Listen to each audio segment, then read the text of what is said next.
Yeah. And then, so going back to another program, to VA benefits, because we're talking about medical source statements, and the whole reason we started this conversation is basically, what do you do if your doctor's not willing to fill out a medical source statement? And you said a lot of doctors are not. It seems like, at least for a lot of clients that I talk to and a lot of cases that I look at, it seems like VA doctors, a lot of the times they won't fill out an MSS. All right. Is there a reason for that, or is it? I don't know. It could be a policy, like in the state that we're in. We are real big. If our clients have no money whatsoever and they haven't had treatment, we are always. You got to go to the health department. You Yeah. have to get treatment somewhere. That's just, you got to do that. That is paramount to a successful claim. And if you don't have any money, how do you do that? Well, you can go to a health department. And in our state, the health department, and I've talked to the bigwigs, and it was not a pleasant conversation many, many years ago, probably 18 years ago. We're not filling out these things. Quit sending them to our doctors. What do you mean you're not filling them out? This is going to help your patient. And if we win your case, by the way, they're going to be able to pay you. It's like, they'll get medical coverage. Well, it's our policy not to do that. And got a big lecture about, we don't want to get involved and blah, blah, blah, blah, blah. And these are, since the state employs these doctors, well, I guess the VA might have the same kind of thing. They have a policy. I think the policies are garbage, especially, when you're talking about the Hippocratic Oath. You're all about your patient. Well, if you're all about your patient and your patient really, really needs to win a disability claim, not so they'll get that monthly check, ladies and gentlemen, because we've talked about this before.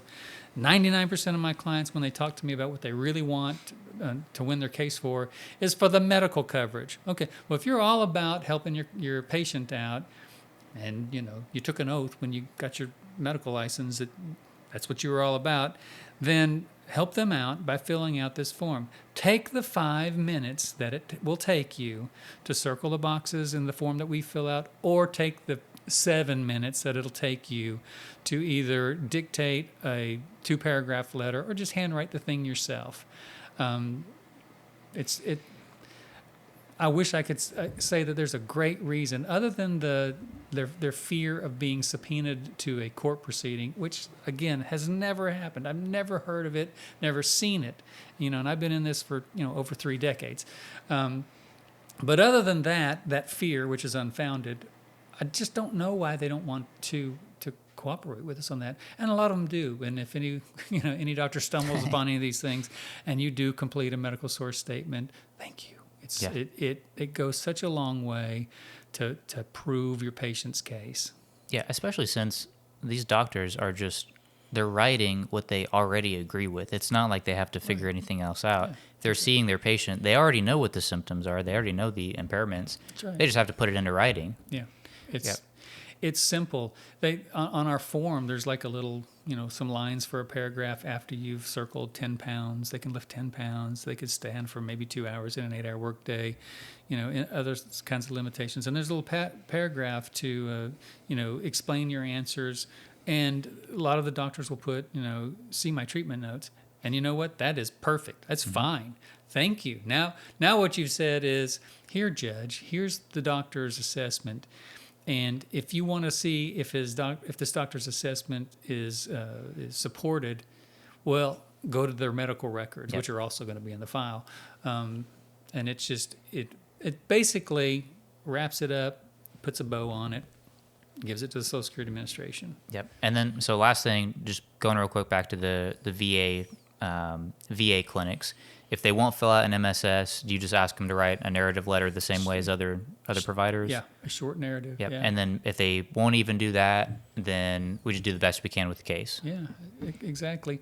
And if they're a younger individual, which Social Security's definition of a younger individual is 49 or younger, if you're a younger individual, it makes the case tremendously harder to win. Tremendously. Not just, it's a little bit, we didn't get a medical source statement, no big deal. You're 46 years old and we don't have a medical source statement, pulling teeth. We're going to be pulling teeth. I'm going to have to make an argument in front of this judge or in front of the Social Security Administration that is just airtight. And most medical records aren't airtight. Yeah. I mean, it's so. Yeah, if we can get a medical source statement, I just can't overemphasize how important it is to a case. Cool. Okay, we'll end it there. Cool. If you have a question about your disability case, drop it in the comment section below, and we will do our best to answer it in the next episode.